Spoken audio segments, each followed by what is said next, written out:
Welcome, everyone, to the Thursday edition of Fair Territory. We are live. I am Ken Rosenthal. We are with Alanna Rizzo. As always, I am coming to you from parts unknown. AJ Brzezinski always wants to know which hotel I'm staying at. We're not telling him. We're not telling anyone. But Alanna, we have a lot to talk about today, and it starts off with the team that I consider perhaps the biggest surprise in baseball. It's funny that you say that because when you told us that that's how you were going to introduce this segment, Ken, that's a surprise to me that this team is a surprise to you. Tell me more. I'll tell you why.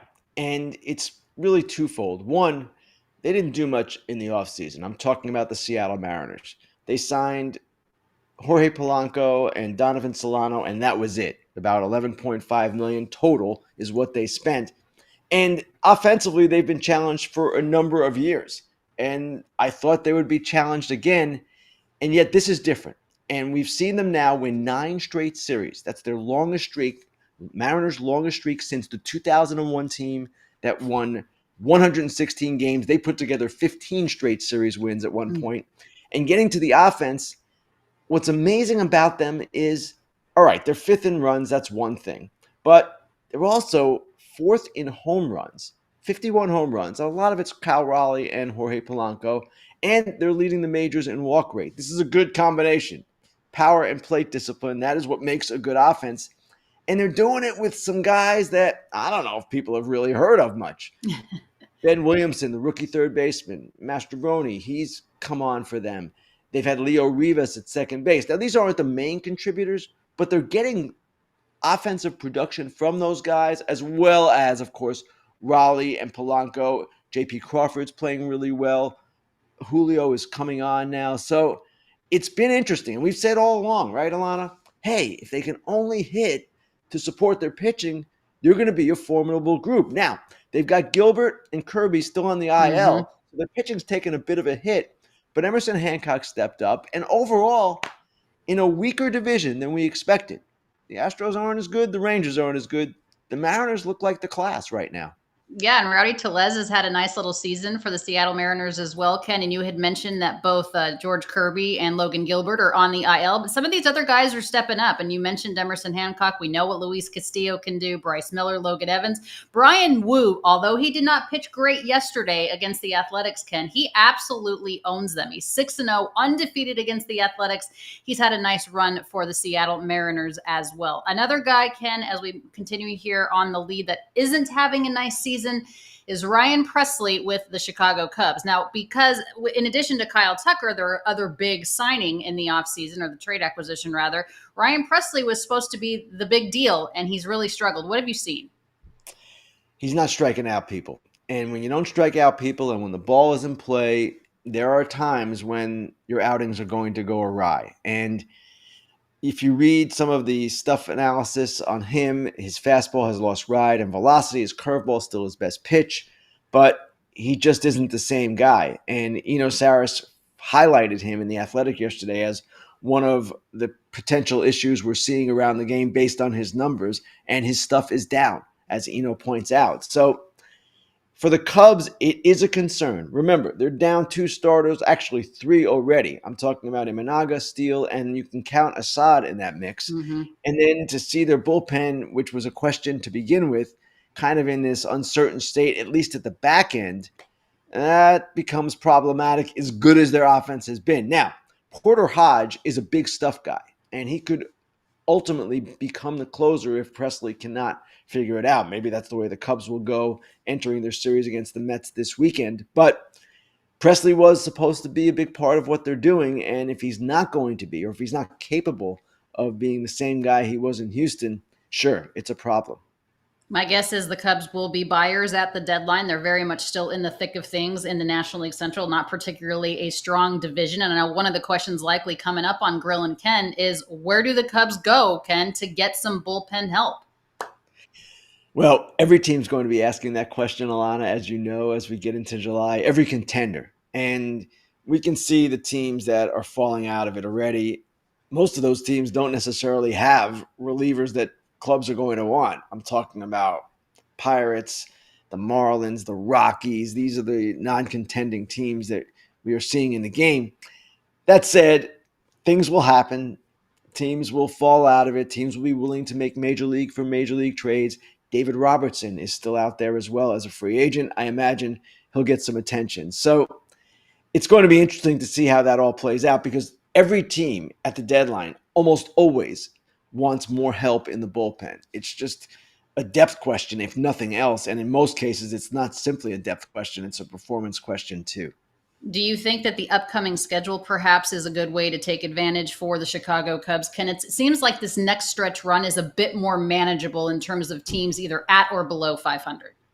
Once they get through the Mets, yes. And they had an incredibly difficult schedule in April, which is why you can say, well, why are you saying the Mariners are the biggest surprise? The Cubs might be the biggest surprise, considering that they had all those beasts of the West early on, San Diego, Arizona, and the Dodgers, and they came out of it really well. But yes, it is going to ease for them. That can be a trap, as we've discussed. Mm-hmm. But in general, yeah, it will be a break from at least what they've been seeing so far.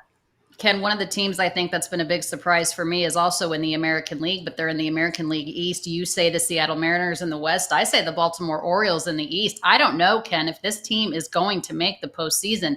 The young core is not hitting, and obviously their starting staff is decimated. Is that a fair assessment? It's a very fair assessment, Alanna, and that's a negative surprise. I was talking about positive surprises. No question, the biggest negative surprise would be the Orioles. Now, a team like the Pirates, you didn't expect them to be good. Not a surprise. The Orioles, we did expect to be good. And they cannot figure out and get the help they need in the rotation right now. And Charlie Morton struggled again last night. Kyle Gibson has not been great since joining the rotation. They just don't have answers there. Now, Shigano's been really good. Povich has not been great. Kramer, just okay. Eflin's coming back, and that's going to help them. But it's a 5-man rotation or a 6-man rotation in some cases with certain teams, and they just don't have enough right now. And that is my concern going forward. I don't know how they stabilize this thing. Even if they start hitting in a better way and this kind of thing all plays into each other's hands, even if they do start hitting, if they're giving up 5-6 a night with the rotation, it's a problem. You can't play from behind every night, and that's the situation that they're often in.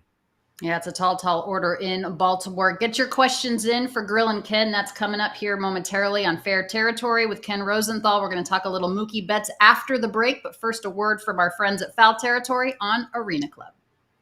FT fan by now, you know if you're buying, selling, trading, collecting cards, Arena Club is the spot. We've been talking about them all season long, but I do want to focus on the slab pack experience, Kratz, since you've been ripping some slab packs digitally. And what happens? I mean, as a kid, you wanted to rip open the packs. How can they do this digitally? Oh, baby. This is exciting. How the graphics come out and everything. And oh, yeah, the card that you pull, you can actually get that, John, physically. So it's perfect. It's all in one place, and it's a super exciting experience.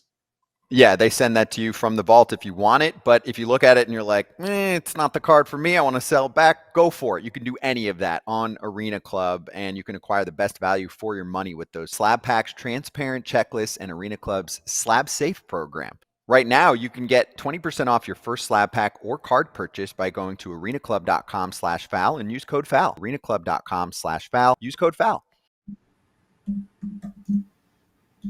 All right. We appreciate Arena Club being a part of the program here. And don't forget, as I mentioned, to get your questions in for Grillin Ken, an opportunity to ask Hall of Famer Ken Rosenthal some questions. Always a Hall of Famer in my book. Let me ask you this question, Ken. Yeah, you're rushing it a little bit, Alanna. No, We're not in the Hall of Fame. Oh, give me a break. Give me a break. If you're not in the Hall of Fame, I'm going to riot. Give me a break. Mookie Betts. Let's talk about him for a second. I tell you, this is a guy that put so much pressure on himself, Ken Rosenthal. And you just had an article right today, recently, in The Athletic. And Mookie talked to you about the need to get the barrel going. What more can you tell us?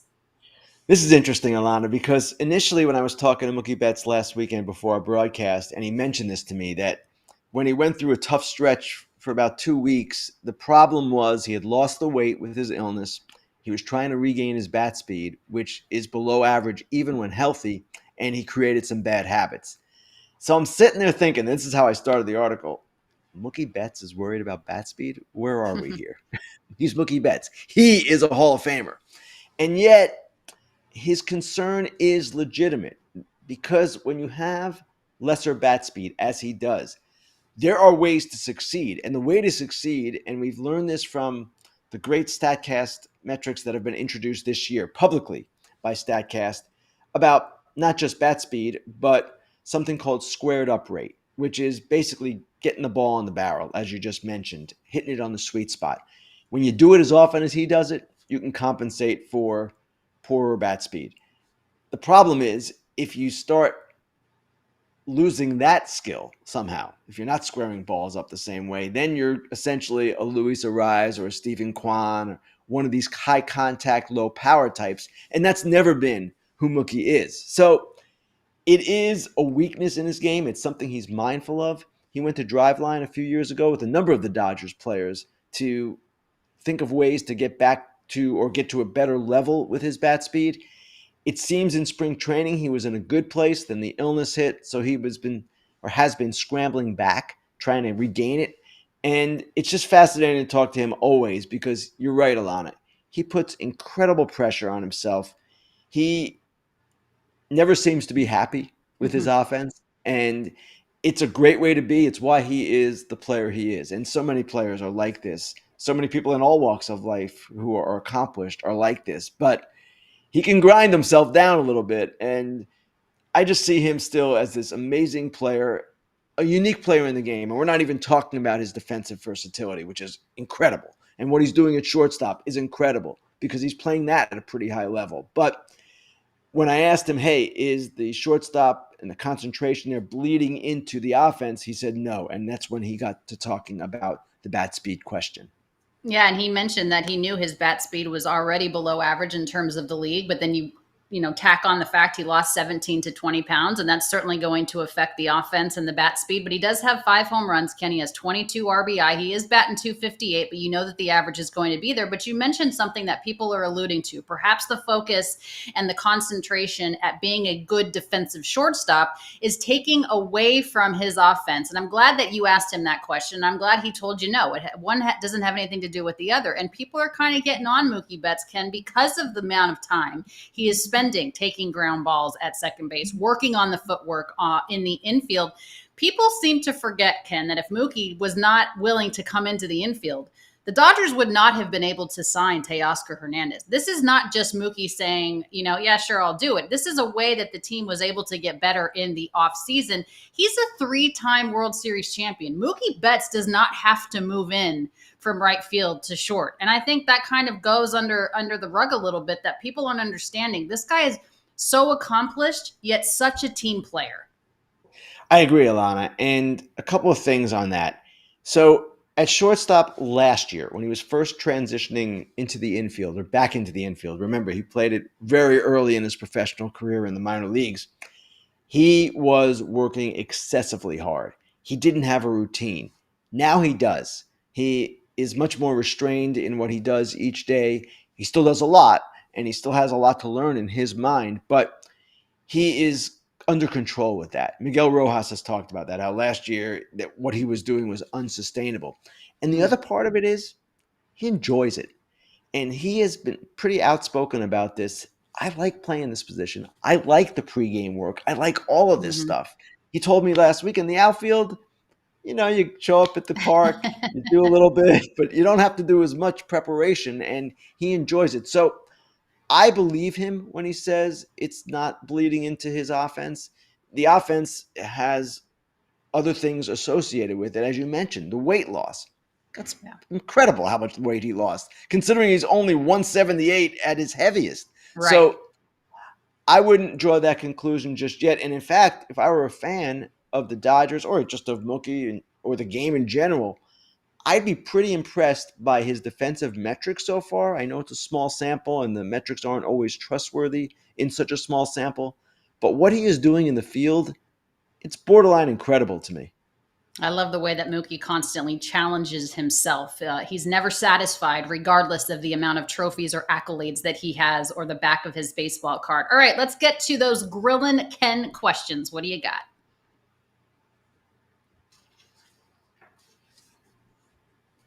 All right, we don't have the front end. There we go. Oh, there we go. All right, guys. Apparently, we have some breaking news here. The first question is on Sandy Alcantara. If we can bring that up, Phaser X wants to know: with Alcantara struggling early this season, does it impact his chances that he's dealt at the deadline? So maybe there isn't breaking news. I'm not certain. Yeah, apparently, Ken. Derek Shelton is been relieved of his duties. So Ken Rosenthal is certainly going to take care of that right now. Of course, Ken is the best insider in the biz, so he's going to be addressing that. But back to Phaser X's question about Alcantara struggling this season. Does it impact his chances that he's dealt at the deadline? While I am not an insider, I would imagine certainly that the Miami Marlins would be willing to part with Sandy Alcantara to get whatever they can in terms of a return for him while he still has some value. And those at the deadline that are in contention would love to have that arm in their arsenal. As we bring Ken Rosenthal back in here now, and Ken, breaking news on the Pittsburgh Pirates. And originally our first question was going to be at the Pirates in terms of who they would sell at the deadline, but it looks like Derek Shelton is out of a job. Obviously the hot seat was pretty hot. What more can you tell us? Well, first of all, on that, and we'll get to Alcantara, Derek Shelton's team is 12-26. This is a team that entered the season with higher expectations than in the past, in part because of Paul Skeens, in part because theoretically some of their players should be coming into their own. Brian Hayes, Brian Reynolds, these guys are actually in their primes and pretty good players, and they didn't do much in the offseason, but they thought it would be better. It hasn't been better. And while you can make a case that later in the season, when they get Jared Jones back, when they get Bubba Chandler into the rotation, that starting rotation will be really good. You can make that case. Mm-hmm. And you can make the case also that when Spencer Horwitz returns and when IKF returns, Isaiah Kiner-Falefa, that the offense will be in a better place. But they're playing losing baseball. They're a team that just cannot get going. And while depth is a problem, and there are all kinds of problems here, I can see where they thought it logical to just change it up a little bit here. And it doesn't excuse the way the team's been constructed. That falls on Ben Cherington, the general manager, and he too is in his 6th year of running this team, and they haven't gotten anywhere. Now, part of that is on Cherington for not building a better base of talent, greater depth. A lot of it is on the owner, Bob Nutting, who has not given Cherington, Shelton, and others the sufficient resources they need. But this team is spinning its wheels, and it's a huge disappointment, as always. And I hate it when a manager gets fired in some ways because it's never just the manager. Mm-hmm. Same with a coach. But at the same time, do I understand this? Yes, I understand this. It's been enough time. And now the question becomes, is Ben Cherington as general manager under greater scrutiny as well?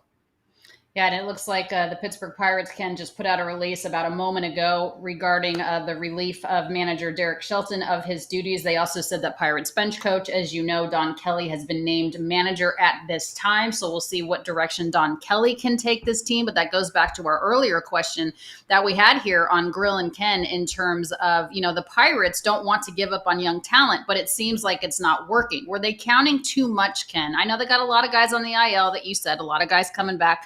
But were they counting too much on these young, talented guys to be able to perform, I guess, over their skis, over their numbers right now? They maybe needed a little bit more veteran presence in that lineup on that roster. You can certainly make that case, Alanna. They're just not there.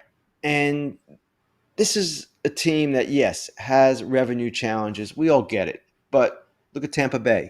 Look at Cleveland. Even look at Sacramento, Vegas, Oakland right now, what they're doing.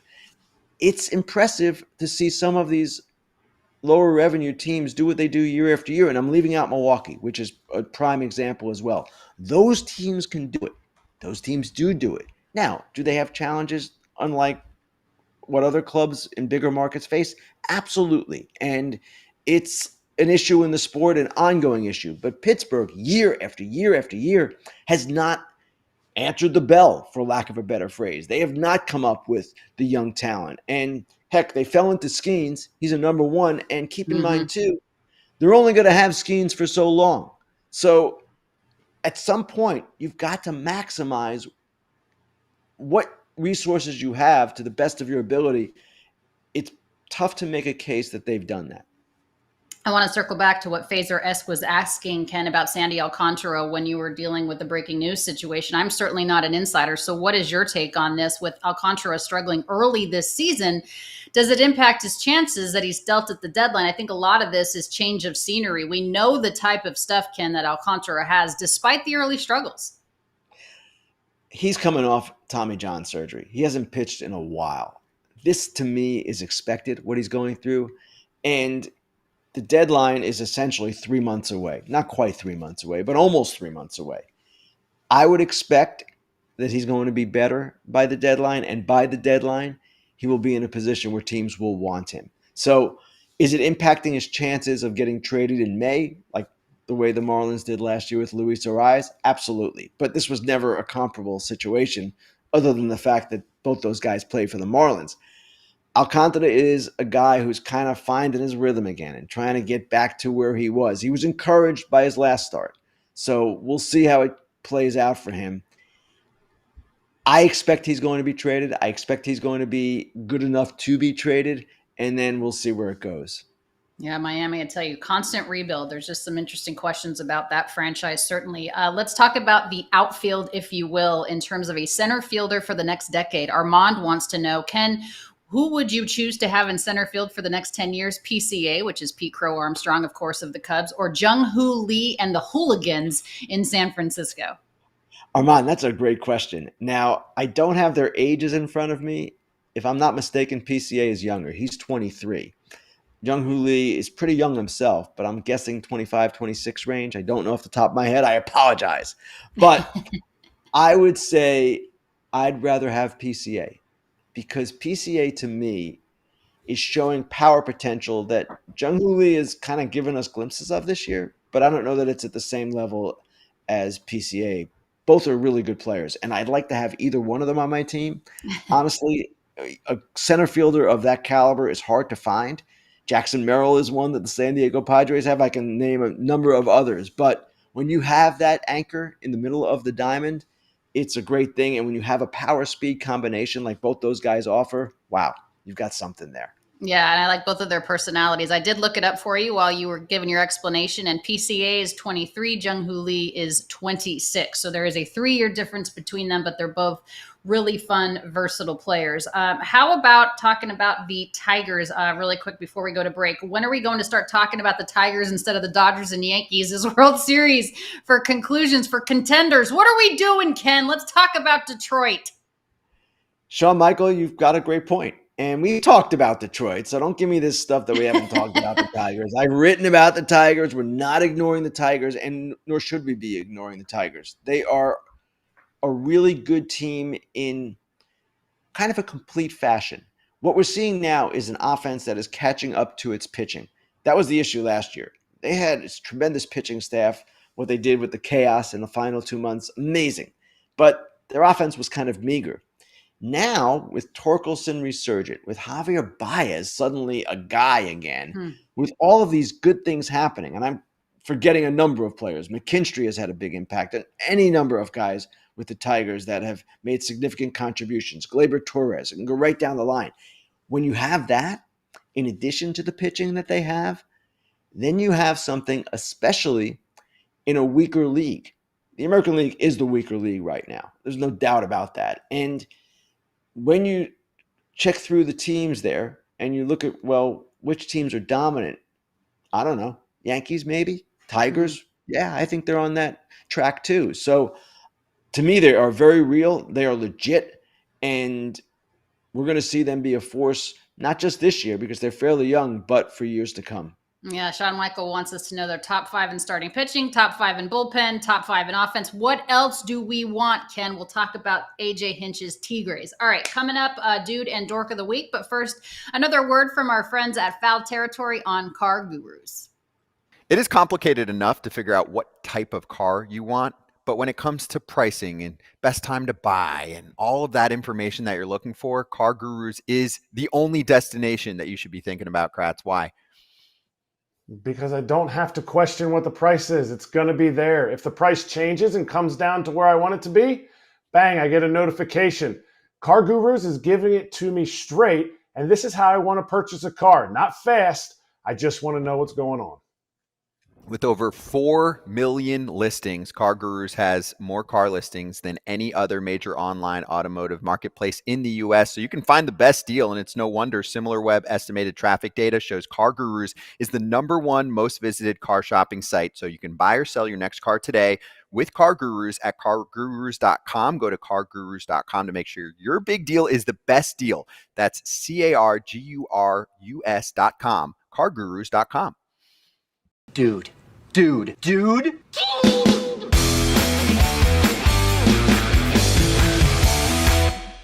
right, welcome to Dude of the Week here on Fair Territory with Ken Rosenthal. And Shawn Michaels not going to like that the Dude of the Week is not a member of the Tigers, but I think everybody can agree your Dude of the Week absolutely deserves it.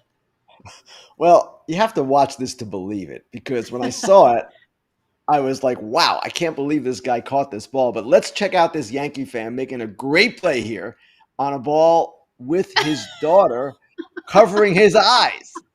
Now, first of all, I want to make a couple of comments here. The daughter, that is awesome what she did. It's what every daughter has done. Well, at least what my two daughters would do to me when they were younger, that kind of thing. But this guy to come through like that, that's impressive. That is just no an doubt. impressive No, play.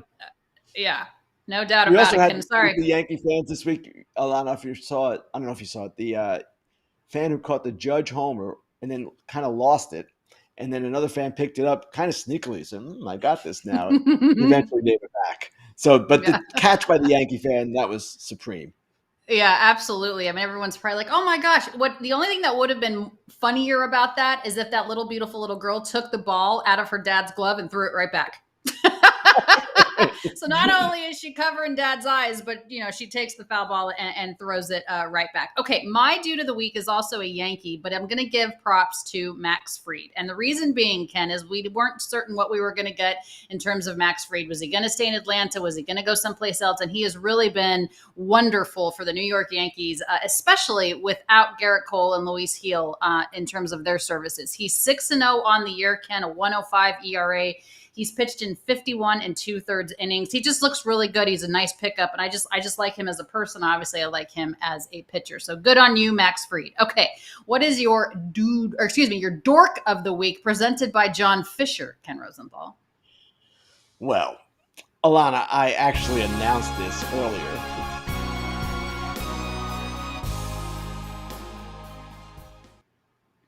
Well, Alanna, I actually announced this earlier this week on FT, and it certainly deserves another mention.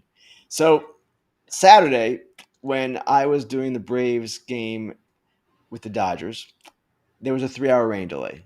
AJ Przinsky, our foul territory cohort, was doing Orioles Royals. So he sent us a group text. All the announcers were on it. This was the first time we had ever been grouped together in a text. AJ grouped us in this text. It was Jason Benetti, Adam Amin, me, maybe a few others. I don't even know, producers or whatever. And AJ starts off the text. Well, let's take a look. Let's just show you what he did. All right. So AJ's thinking we got our game going. Nobody's going to be watching Braves Dodgers because it's a rain delay. So watch and learn, kids. Enjoy your rain delay. Seconds later, well, maybe it was minutes later, and we are in a rain delay. And you can see my comment there. You begged for it, AJ, and the baseball gods got you. Well, there it is. Do I need to even explain anymore? AJ Przinsky, Dork of the Week. He asked me on Foul Territory, well, is it possible for someone to be named Dork of the Week twice? I said, AJ, if you ever watch our show, the Dork of the Week is named for a multiple winner. It's John Fisher. So, AJ, Dork of the Week, and guess what? 2 times might not be enough. If stuff happens this summer, 3 times. Yeah, absolutely. He could do it 3, 4, 5, 6, 7 times. My dork of the week is just 2 idiots in Pittsburgh. One is an employee and one is a fan. They're both morons, getting in each other's faces, spitting in each other's faces.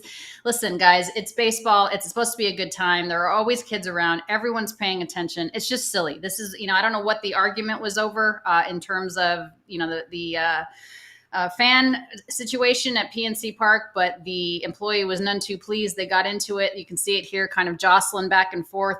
The punches, the spitting. I mean, I do believe that gentleman that was employed by the Pirates was suspended, but that fan should never be allowed in another park. And I'm not certain that that employee should be allowed to be an employee at a baseball park. So they're both my dorks of the week. All right, let's shout out our friends who are not dorks. They're dudes.